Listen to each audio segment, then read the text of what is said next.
In our sample that we used in Diary of a Forecast yesterday, the ducks had a quacking good time.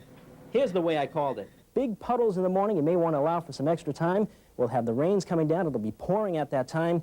Visibility will be poor in the rain and fog. I think you already know, I don't have to tell you, you do need a raincoat. The forecast was a tough one, dealing with a quick-moving storm. Due to the speed of the storm, an extra dimension of difficulty is added to the job of preparing the forecast.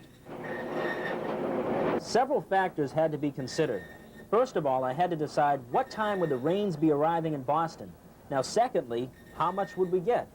And finally, when would we get out of all this soup? In our sample forecast, I called for the rains to move in after midnight and then drenching downpours just in time for a big headache, the morning commute.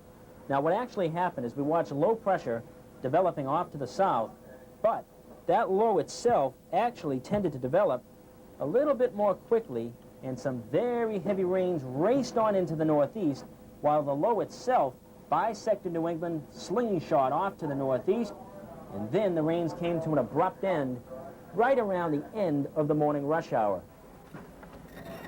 90% of 24-hour forecasts pretty much are right on the button. However, the public has this tendency to remember the other 10%, and for long periods of time. Well, I've got a deal for you.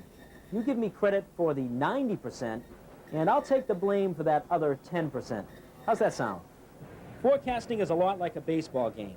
I'm in the batter's box waiting to see what Mother Nature will pitch. Sometimes I'll strike out, but I'm always trying to increase my forecast average. No matter what, each day I'm at bat, taking a swing at the forecast.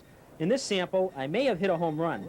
Whether the forecast is 100% correct or not, weather will continue to affect everybody in some way every single day. And of course, it's always a great topic of conversation, especially right here in New England.